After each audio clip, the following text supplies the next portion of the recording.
Hello, Carlos. How are you? Hello. How are you doing? Thank you for having me on. How are you doing?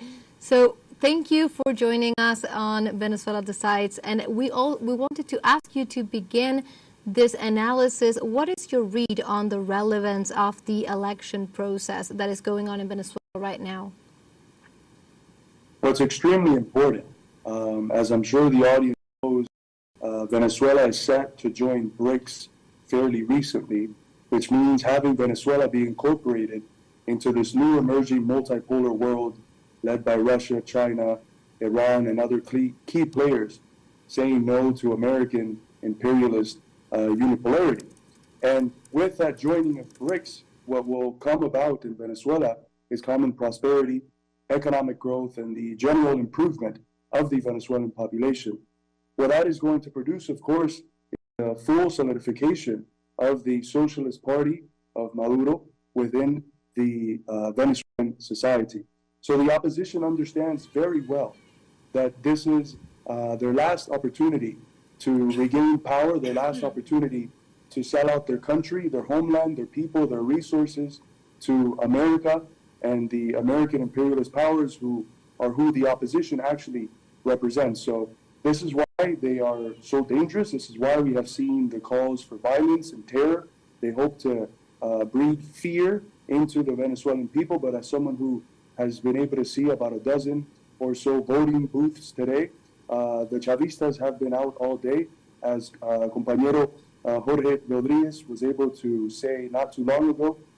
It's a victory for Maduro as expected. And I think what was on the line today was Venezuelan sovereignty.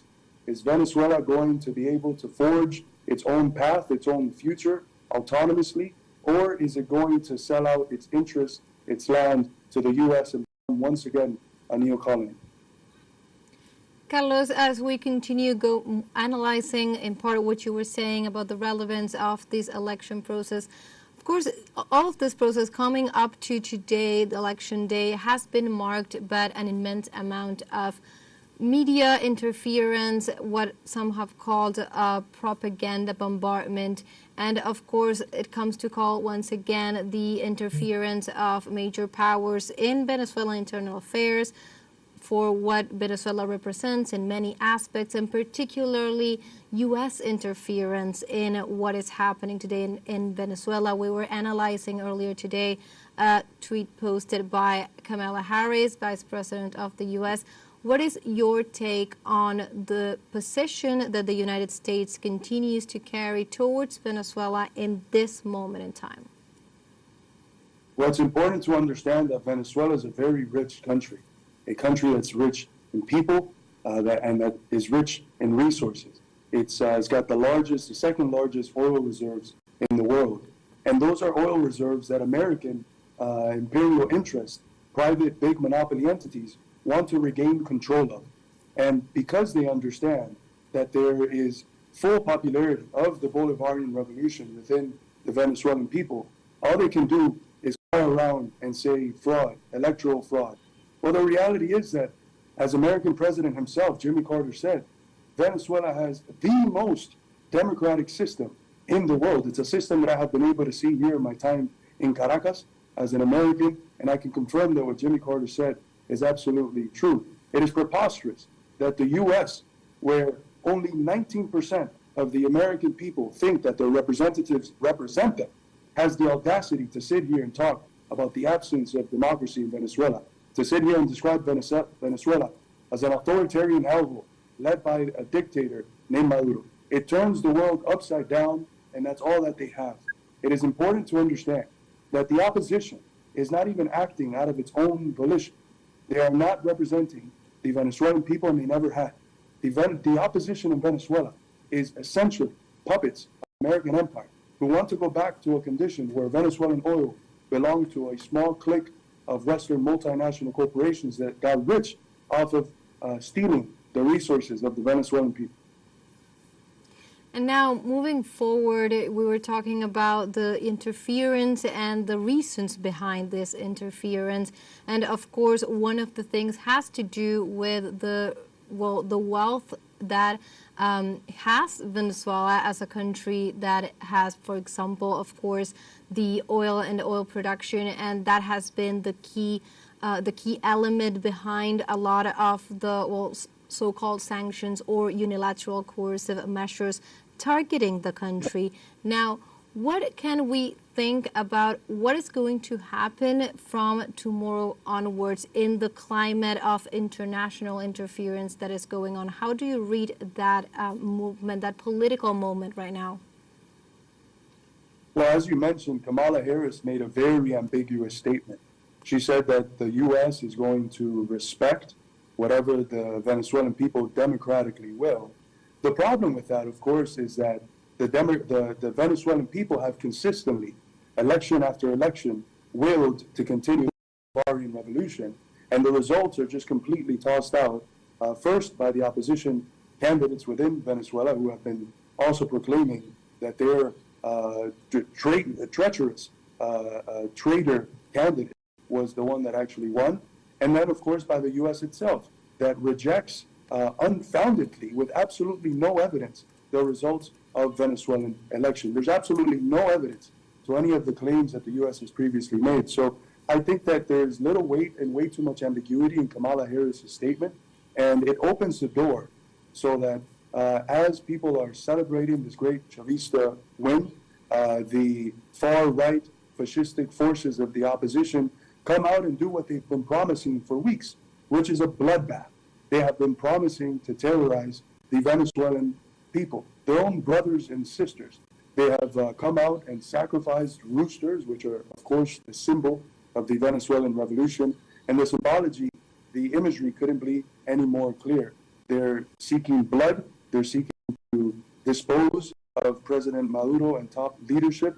There's comments going around semi-viral in the far-right Venezuelan medias and social medias about attacking not just Chavistas, but anyone who has ever aligned themselves with Chavismo. So these are literal forces of terror that are backed up by the U.S., and if the U.S. finds it worthy to intervene, that ambiguous statement from Kamala Harris could be such that if the opposition says they want, Kamala Harris can affirm that's what the will of the Venezuelan people is, and perfectly possibly send in forces to back up the opposition. Carlos, I also wanted to ask you about the importance of activism and also how the comrades in the U.S., for example, can take a stance in this context. We're talking about the country's interference, we're talking about state interest, but we know that activism in the U.S. has also been very important to also point out the hypocrisy, point out and demand from their governments a different stance on different international issues. Just this year, for example, all the mobilizations to stop the genocide in Gaza have been very important and very significant worldwide to at least turn the value on what is happening there.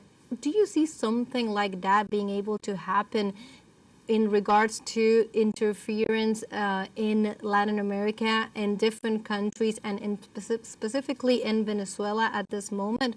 What are the different things that could be done from there to support the struggle here?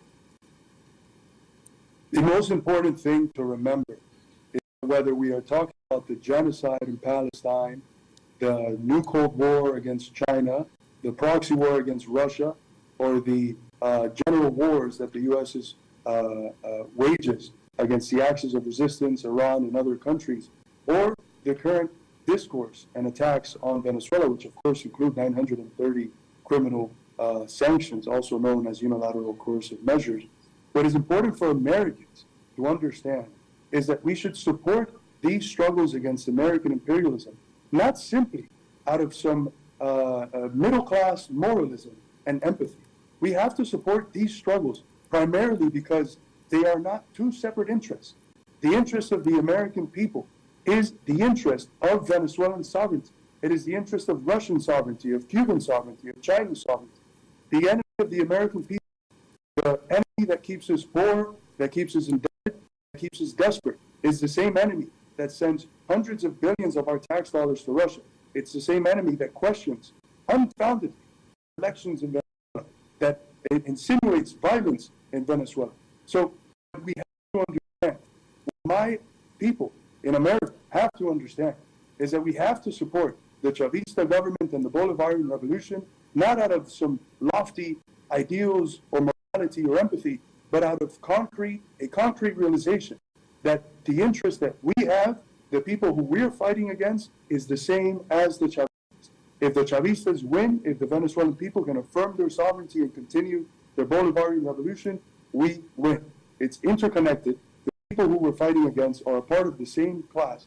Same people that put the 930 sanctions on Venezuela are the same ones that lead individuals like myself to be in $100,000 of debt for doing something as crazy as wanting to get an education, and that do the same thing to millions, tens of millions of Americans for daring to get an education, for daring to have a home to live in, or for getting sick and not having medical insurance. So the interest of the Venezuelan revolution and the interest of the American working class is one, and that's the most important thing I think we have to affirm and let the American people know.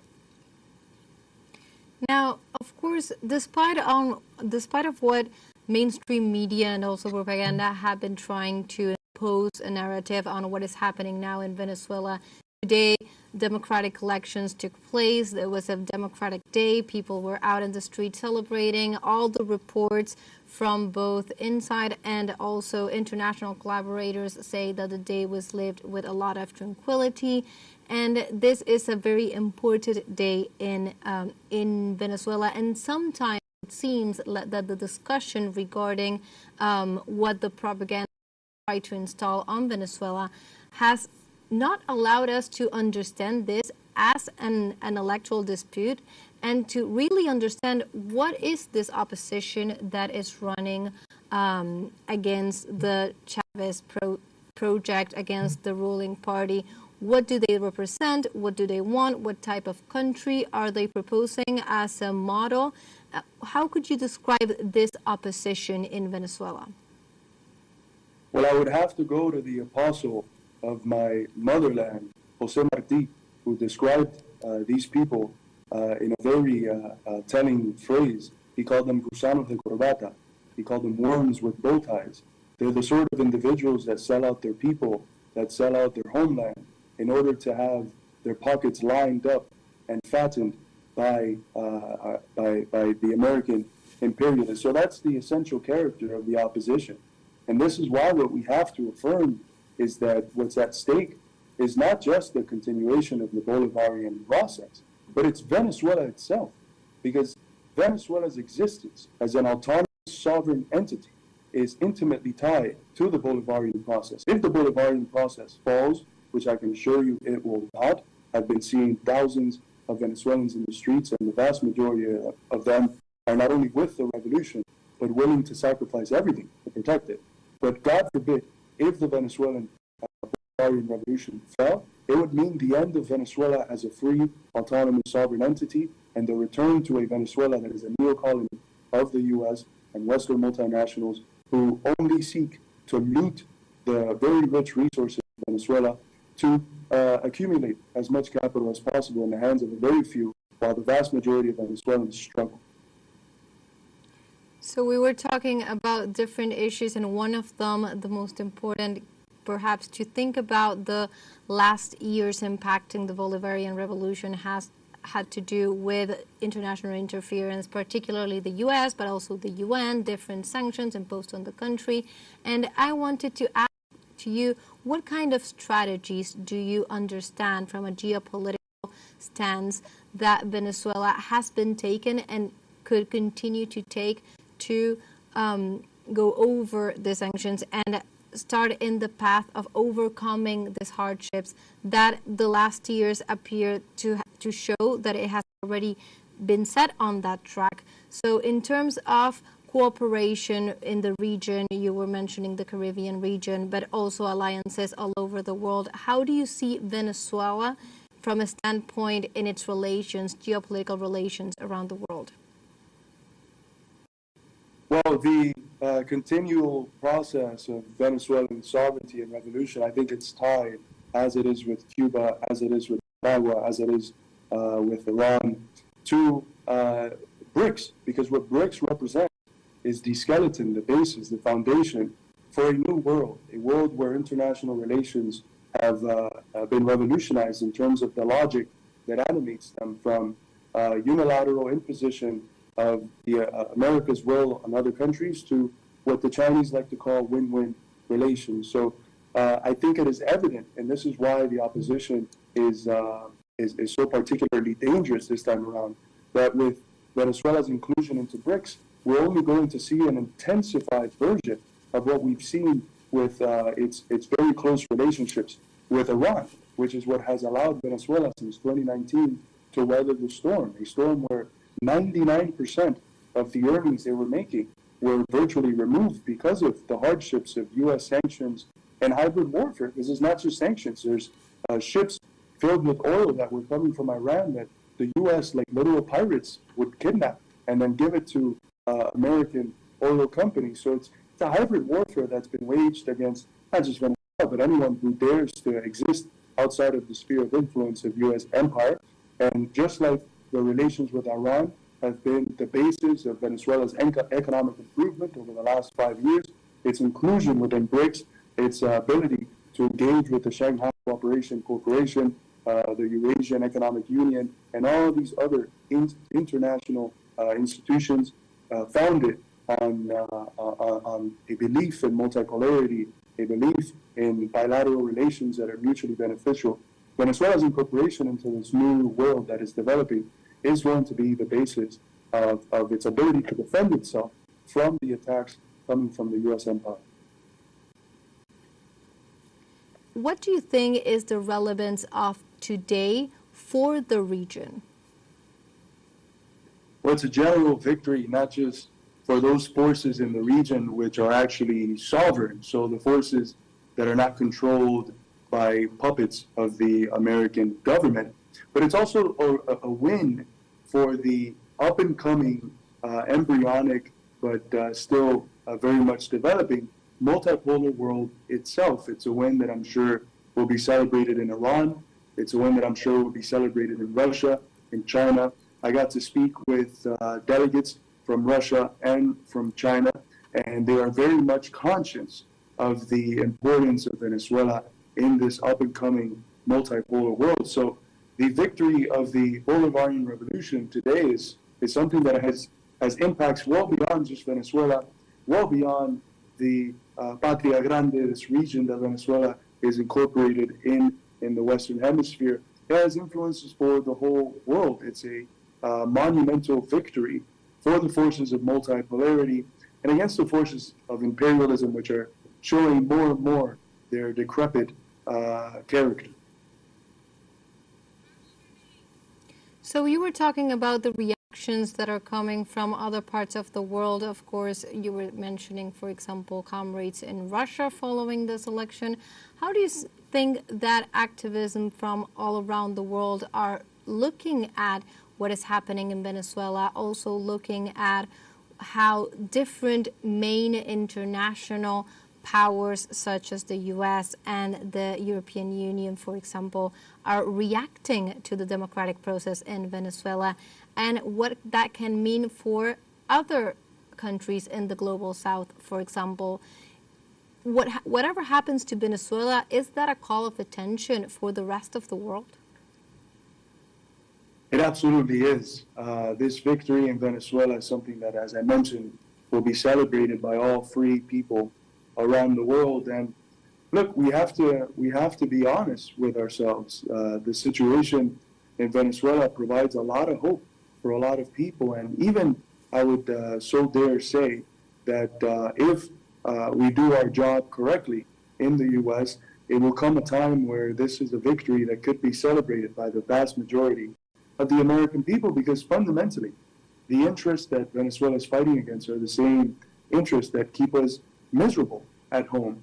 And I would venture as far as to say, given the fact that recent polls show that only 11% of the American people trust what the legacy media, what the mainstream media says, I would say that a whole lot of them are probably skeptical about how the U.S. media is describing this election, which of course is the same narrative that it always uses, because the opposition that they fund can't win, because they can't win the people on a platform of returning to being a neo-colony. They're forced to cry fraud months ahead of time on an electoral process that a president from the U.S. itself called the most democratic in the world. So the American people recognize that the media is there to lie to us. It's the media that lied to us about Iran, Iraq, Afghanistan, Libya, that has lied to us about Russia and virtually everything. And that does it for a very specific reason. It doesn't do it just because the media are compulsive liars and somehow they always end up hiring really bad compulsive liar character types. They do it for a specific reason. They represent the interests that benefit from the overthrowing of these popular sovereign projects that are quite literally constructing a new world as it unfolds right before us. And now, in the face of what you were saying regarding a lot of disbelief of the media, for example, and also that would be a sign that, well, many people are more and more aware that these are actually like confronting narratives, and there is a struggle going on there on how we tell our world and our struggles. What do you think is the role that alternative media, global south media, left media needs to play in this role, in this struggle? What does that media need to do to overcome that mainstream narrative? Well, it's essential. In order for the system of those who put the accumulation of capital as supreme, in order for that system to survive, it needs to reproduce itself at the level of ideas.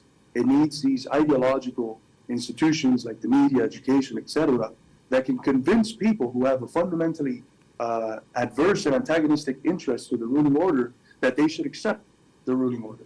The only way to challenge the lies that are systematically pumped out by these institutions is to create alternative people's institutions. Institutions like Telesur, institutions like Midwestern Marx, which I work as a director for. And I think, to get to something quite concrete, if we look at American Twitter, what's been trending in American Twitter, Venezuela's been at the top, the Venezuelan elections. And it's quite literally mixed in terms of opinion. You have people like Elon Musk, of course, who applauded the coup in 2019 in Bolivia and said, we'll coup who we want. I wonder if the lithium that is in Bolivia's ground had anything to do with it. But you had people like Elon Musk promoting a candidate like Machado that literally asked for the Zionist entity, the entity carrying out a horrendous genocide against the Palestinian people, to invade Venezuela. Musk endorses her and says that the future of Venezuela is with her. A few other far-right forces are promoted, a lot of them through bot farms. And this isn't a conspiracy theory. There's literal bot farms that are essential in getting things trending. And when they begin to trend, what you have is a changing of how things are seen. And the era that we live in, people come to pass judgments on the basis of how things are seen as being seen. If they go see a video and all the comments are negative, that's going to affect their perception of that video. It's a form of second-order observation. So you have on one side all of these people supporting the opposition, probably boosted quite a bit by bots. And then on the other side, you have my colleague who's here with me in Caracas, Venezuela, Jackson Hinkle, who's a communist, anti-imperialist media personality and journalist, a member of our party, and who's been the most viral person on Twitter, getting the message out. Our party, Twitter, the American Communist Party, has been able to also get messages out. And right now, it seems like there's really 2 or 3 creators that are getting the pro-Maduro narrative, which is the true narrative, out. And then the vast majority of the other people like Musk and far right-wingers who are spreading lies. And so that battle is essential. Excellent, Carlos. So before we finish, I wanted to ask, in the face of everything that you were saying, in the face of the media bombardment or the propaganda bombardment, as one of the analysts called it hours ago, in the face of all of this context, what would you tell anyone from the audience hearing, not from Venezuela, not from the Latin American region maybe, but from outside in other parts of the world, what would you tell them about Venezuela? What do we need to keep in mind to understand what is really happening today in the South American nation and what is at stake there? Two things. First, I've seen the voting process. I have participated in the end of campaign rally and was able to see millions of Venezuelans out in the streets of Caracas in tune with the words that Maduro was saying, singing Chavista songs. And, you know, there's this great clip that went viral of a young kid, an 11, 12-year-old kid on the shoulders of his father in the rally that I attended, singing the national anthem of Venezuela. So what's clear to me, as someone who has been here for around a week now, is that the Venezuelan people are with the Bolivarian revolution. There should be no surprise that this has been an electoral victory for Maduro. The second thing I would say to our international viewers, to those outside of Venezuela, is to not think for one second that this is just a Venezuela issue. As we've been trying to hammer out throughout this discussion, this affects everyone. If imperialism is able to win, if the U.S. is able to return Venezuela to a neo-colony, having the little comprador elements of the opposition at the helm, but really being guided from the U.S., that's a big loss for the whole multipolar world. It's a big loss for La Patria Grande, for our America, for the whole hemisphere. It's a big loss for American working people who, of course, face the same enemy. So do not think for one second that Venezuela's election is just an issue of Venezuela. It affects all of us, and Maduro's victory is something that we should all celebrate because it's our victory too. And had there been a defeat, we should have also been saddened by that defeat because it would have been our defeat as well. But thankfully, as anyone who has been able to experience the pulse of the Venezuelan people would have known, what we have seen is a staggering victory of more than 20 points over the treacherous and traitorous opposition. Excellent. Thank you, Carlos, for joining us in Venezuela The Sides tonight. Thank you for having me. That was Carlos Garrido, director of the Midwestern Marx Institute, philosophy professor, and also educational secretary of the U.S. Communist Party. We'll go for a short break now. Don't go away.